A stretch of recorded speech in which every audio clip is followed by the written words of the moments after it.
యేసుక్రీస్తు నామములో మీరందరికీ కూడా నా హృదయపూర్వకమైనటువంటి వందనాలు తెలియజేస్తున్నా. దేవుడు గొప్పవాడు. ఆయన నమ్మిన బిడ్డలు మనము కూడా గొప్పవారమే అని తలంచుకుంటూ, మనము విలువైన వారము, వెలబెట్టి అన్న దేవుడు కన్నాడు. ఆయన అడుగు జాడల్లో ఒక సేవకుడిగా దేవుడు నిన్ను నన్ను కూడా ఆయన ఏర్పాటు చేసుకున్నాడు. ఈనాడు దేవుని సేవలో మనం అందరం కూడా పాలుబస్తులుగా ఉన్నాం. దేవుని సేవలో ఒక నమ్మకముగా ఉన్న వారినే దేవుడు కోరుకొనుచున్నాడు. ఎవరు నమ్మకముగా ఉండాలి?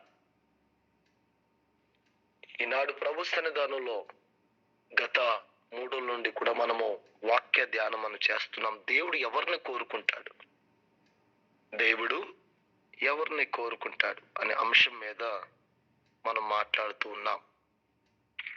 ప్రేమ సహోదరులు, ఆయన గొప్పవాడు కాబట్టి ఆయన సేవకులుగా ఉన్నట్టు మనల్ని కూడా దేవుడు ఎవరైతే నిందారహితులుగా ఉంటున్నారో, ఎవరైతే యథార్థంగా ప్రవర్తిస్తున్నారో, ఎవరైతే అడుగు జాడలు నడుస్తున్నారో, ఎవరైతే ఆయన మాట వింటారో, ఎవరైతే ఆయన ఆజ్ఞలను ఆలకిస్తారో, ఎవరైతే అంతరంగంలో సత్యముని కోరుకుంటున్నారో, ఎవరైతే మారు మనసు పొందుతున్నారు అని కోరుచున్నారో, ఇటువంటి వారిని దేవుడు ఎంతగానో ఆయన ప్రేమిస్తూ ఉన్నాడు. ఆయన ఆరాధించేట్లో కూడా మన ఆత్మతో సత్యముతో ఆరాధింపవలని ఆయన కోరుకుంటున్నాడు. ఆ విధంగానే ఎవరు దీన మనసు కలిగి ఉంటారో, వారి ప్రవర్తన అంతట్లో కూడా ఎవరు జాగ్రత్త పడి ఉంటారో దేవుడు వారిని కోరుకుంటూ ఉన్నాడు. రండి, ఈనాడు ఉదయకాల సమయంలో కూడా బైబిల్ గ్రంథం తెరుద్దామండి. మొదటి రాజుల గ్రంథము, మొదటి రాజులు 11వ అధ్యాయము 34వ వచనం. ఒక్కరు చదవండి. రాజ్యము వారి చేతిలో నుండి బొత్తిగా తీసివేయక, నేను కోరుకుని నా పేరునకు నా సేవకుడైన దావీదు నా ఆజ్ఞను అనుసరించి నా కట్టడలను ఆచరించను గనుక దావీదును జ్ఞాపకము చేసుకుని అతని దినములన్నీ అతనిని అధికారిగా ఉండనితును. అయితే అతని కుమారుని చేతిలో నుండి రాజ్యమును తీసివేసి అందులో నీకు 10 గోత్రమునిచ్చెదను. నా నామమును అక్కడ ఉంచుటకు నేను కోరుకొనిన పట్టణమైన యెరూషలేములో నా ఎదుట ఒక దినము నా సేవకుడైన దావీదునకు ఎల్లప్పుడూ నుండినట్లు అతని కుమారునికి ఒక గోత్రము ఇచ్చెదను. నేను నిన్ను అంగీకరించి నందున నీ కోరిక అంతటి చొప్పున నీవు ఏలుబడి చేయుచు ఇశ్రాయేలు మీద రాజువై యుందువు. నేను నీకు ఆజ్ఞాపించిన చాలండి.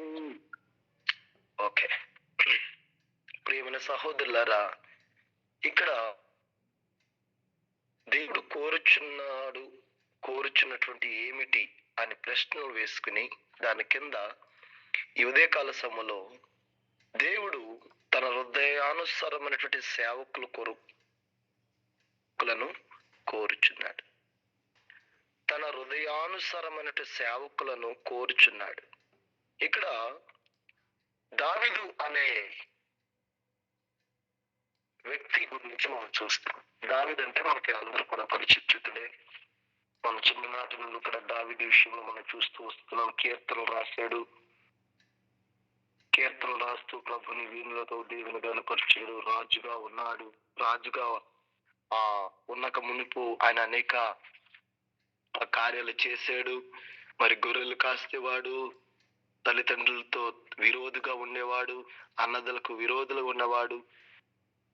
వారందరిలోనూ కూడా దావీదు ఒక బాలుడు.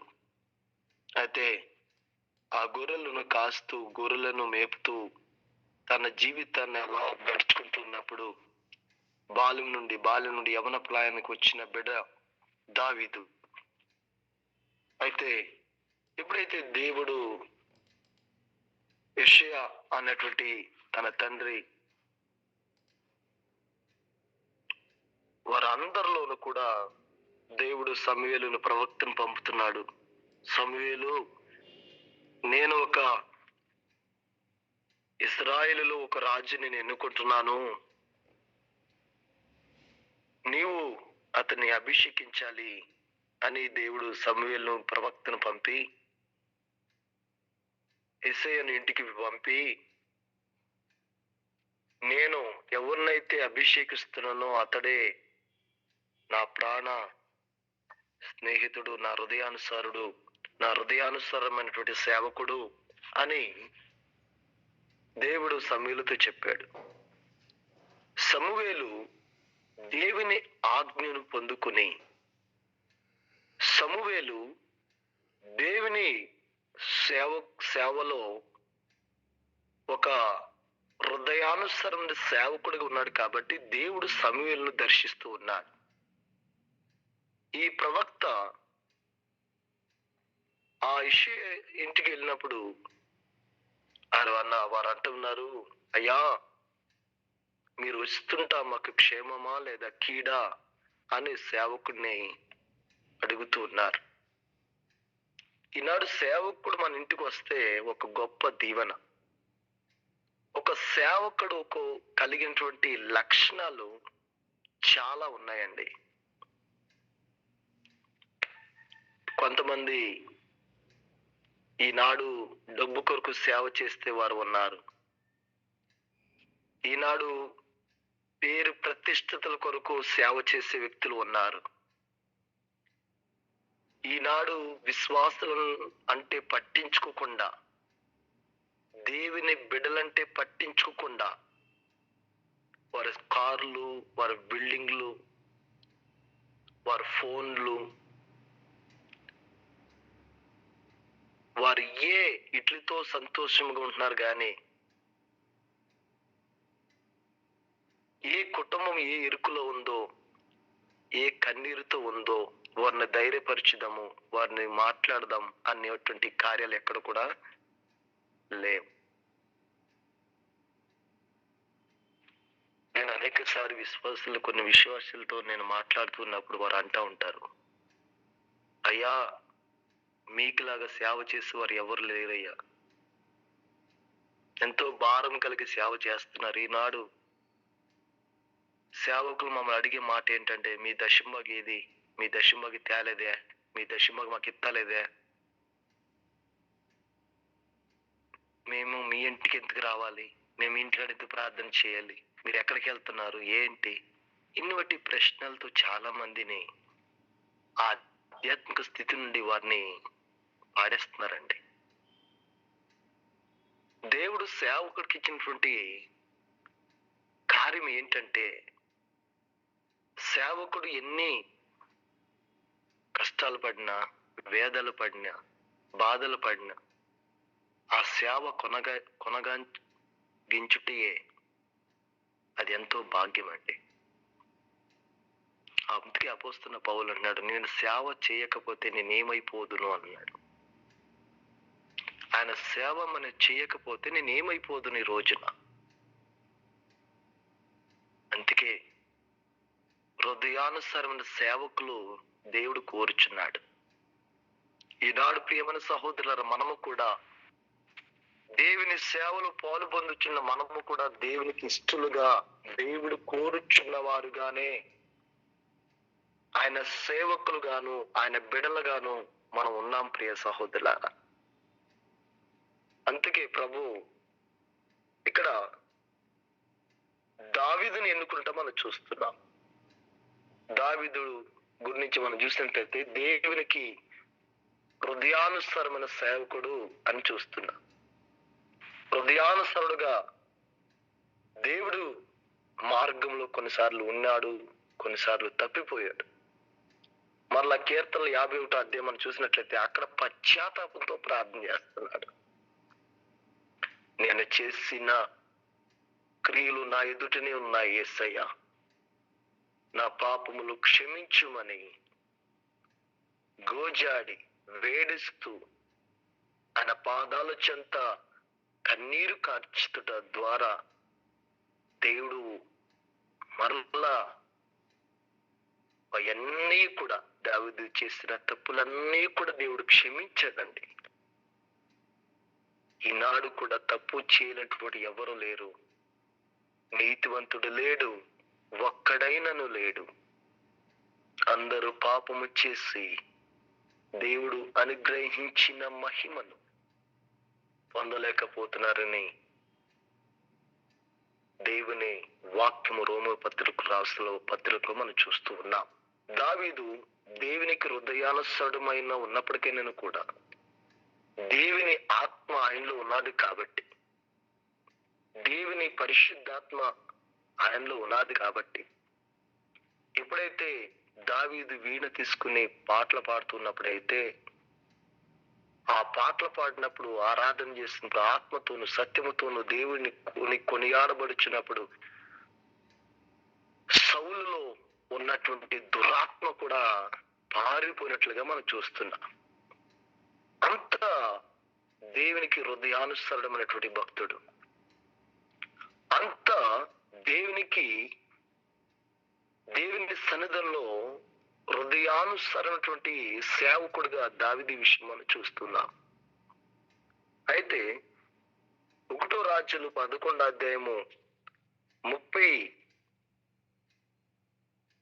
34వ వచనంలో మనం చూసినట్లయితే, దానికంటే పైన, అయితే నా సేవకుడైన దావీదు నిమిత్తమును నేను యెరూషలేము పట్టణమునకు కోరుకుని నందున ఇశ్రాయేలు గోత్రము నుండి వారిని ఒక గోత్రము ఉండనిత్తును. రాజ్యము వాని చేతిలో నుండి బొత్తిగా తీసివేయక నేను కోరుకొనిన నా సేవకుడైన దావీదు, నేను కోరికొనిన నా సేవకుడైన దావీదు నా ఆజ్ఞలను అనుసరించి నా కట్టడలను ఆచరించెను గనుక దావీదు జ్ఞాపకము చేసుకుని అతని దినములన్నీ అతనికి అధికారిగా ఉండనిత్తును. దేవునామకు స్తోత్రం కలుగును గాక. ప్రియ సహోదరులారా, దేవుడు దావీదుని హృదయానుసారముగా ఎంచుకున్నాడు కాబట్టి, నేను కోరినది నా సేవకుడైనటువంటి అన్నాడు. కోరాడంటండి దేవుడు ఎవరిని? దావీదు. యెషయా ఎంతో మంది తీసుకుని వచ్చాడు, అయ్యా నా కుమారులు ఎంతమంది ఉన్నారు, వీరిని మీరు అభిషేకించండి, వీరిని మీరు అభిషేకించండి అన్నప్పుడు అందులో సమూయేలు ప్రవక్త అన్నాడు, ఇగో యెషయా, నేను కోరినది ఇతడు కాదు అని. అలాగే కుమారులందరినీ తీసుకొచ్చాడు, గాని దేవుని ఆత్మ, దేవుని హృదయానుసరమైన సేవకుడు అక్కడ దొరకలేదు. ఇంక ఎవరైనా ఉన్నారా అని సమూయేలు ప్రవక్త అడిగినప్పుడు, అయ్యా ఒకడు ఉన్నాడయ్యా, వాడు అడవిలో ఉంటాడు, వాడు అక్కడే గొర్రెలు కాసుకుంటూ ఉంటాడు అన్నప్పుడు, సరే అతను కూడా పిలిపించండి అన్నప్పుడు దావీదును కూడా పిలిపించి వెంటనే సమూయేలులో ఉన్నటువంటి దేవుని ఆత్మ అంటుంది, నేను కోరుకొనుచున్నది ఇతడే, నీవు ఇతని మీద నూనె వేసి అభిషేకించమని ప్రవక్త అయినటువంటి సమూయేలుతో దేవుడు మాట్లాడాడు. వెంటనే దేవుని ఆత్మతో నింపబడినటువంటి దావీదు, దేవుని అభిషేకంతో నింపబడినటువంటి దావీదు ఎప్పుడైతే దావీదు అభిషేకించబడాడో అప్పుడే ఆ క్షణమే దేవునికి హృదయానుసరమైన సేవకుడిగా దేవుడు ఏర్పాటు చేసుకున్నాడు. ఈనాడు పిలుపు లేకుండా సేవకి అనేక వారు వస్తూ ఉన్నారు. దేవుని పిలుపు ఉంటే వారు స్థిరంగా నిలబడతారు.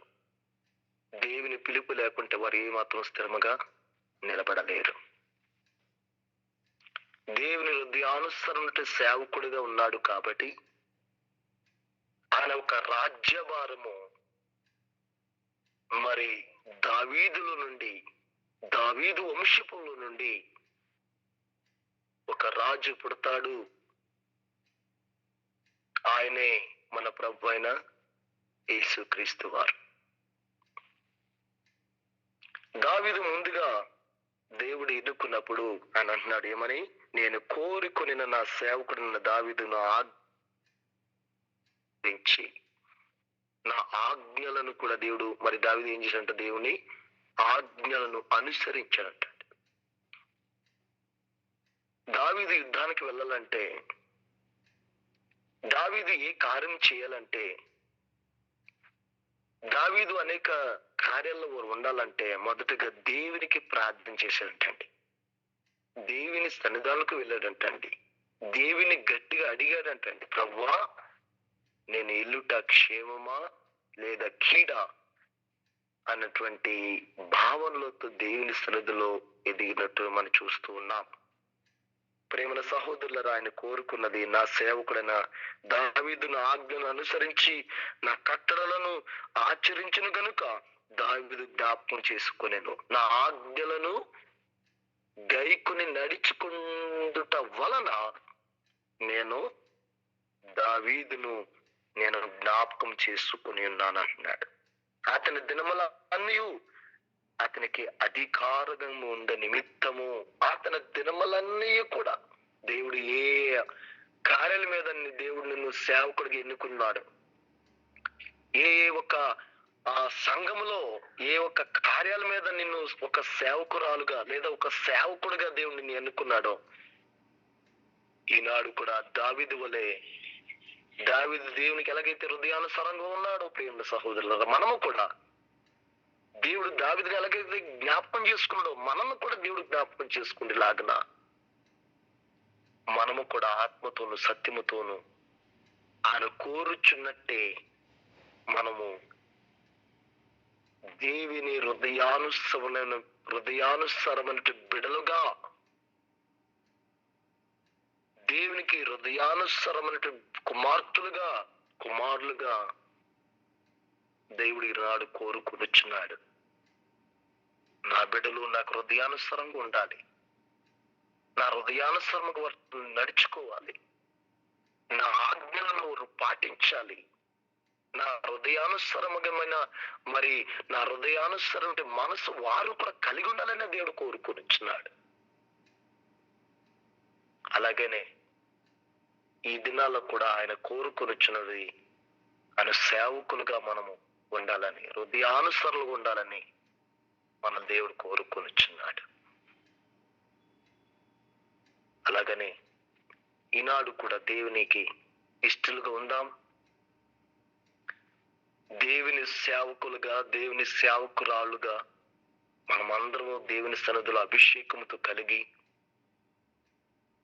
దేవునిలో ఐక్యత కలిగి, దేవుని నిరీక్షణ కలిగి, దేవుని యందు హృదయానుసారులుగా మనం ఉందాం. ఈ పరిశుద్ధ మాటలు దేవుడు దీవించిన గాక. చిన్న ప్రార్థన. అతి మిక్కిలిగా ప్రేమించిన మా పరలోకపు తండ్రి, నీ పరిశుద్ధమైన పాదములకి వందనాలు ప్రభువా. ఇదిగో దేవా, ఈ రోజంతా కూడా దావీదుని ఎలాగైతే నా హృదయానుసరుడు సేవకుడు అని పిలుచుకున్నావో, మేము కూడా ఈనాడు దేవా, మేము కూడా మీ సేవకులుగా, సేవకురాండ్రులుగా స్థానిక సంఘములు దేవా, ఎవరైతే పరిచర్లు పాలు పొందుతున్నారో మా ఆత్మీయ బిడ్డలందరినీ కూడా మీరు ఎన్నుకున్నావు తండ్రి. ఒక్కొక్క కార్యానికి ప్రభావ వారికి సేవకులుగా వారు ఎక్కడికి వెళ్ళినా, ఏ ప్రాంతానికి వెళ్ళినా, ఏ కార్యంలో నుండినా నీ స్వార్థను ప్రకటించిన చేసేవారుగాను హృదయానుసారంగా ఉన్నట్టు బిడ్డలనే నువ్వు కోరుకున్నావు తండ్రి. ఈ సంఘానికి నాయన హృదయానికి నీ హృదయానుసారంగా ఎవరైతే నడుచుకుంటున్నారో తండ్రి, వారినే ఎన్నుకున్నావు తండ్రి. ఈ రోజున వారిని, వారి కుటుంబాలను వారి సంతానాన్ని కూడా మీరు కోరుకున్న విధానం కొరకు నేను ప్రార్థన చేస్తున్నాను తండ్రి. వారిని మా బిడ్డలను జ్ఞాపకం తెచ్చుకోండి. నీ ఆజ్ఞలను అనుసరించుచు నీ హృదయానుసరముగా నువ్వు కోరుకున్నట్టే బిడ్డలు నడుచుకునే మహాకృపను మాకందరికి దయచేస్తుందిగా ప్రార్థిస్తాం. నజరైన యేసు క్రీస్తు నామములో ప్రార్థించి అడిగి వేడుకుంటున్నా పరమ తండ్రి. ఆమేన్. తండ్రి దేవుని కృపయు కుమారుడు యేసు క్రీస్తు కృపయు పరిశుద్ధాత్మ కన్నుని సహవాసము ఇప్పుడును ఎల్లప్పుడును సదాకాలము దేవుని కృప మనకి తోడైండును గాక. ఆమేన్. ఆమేన్.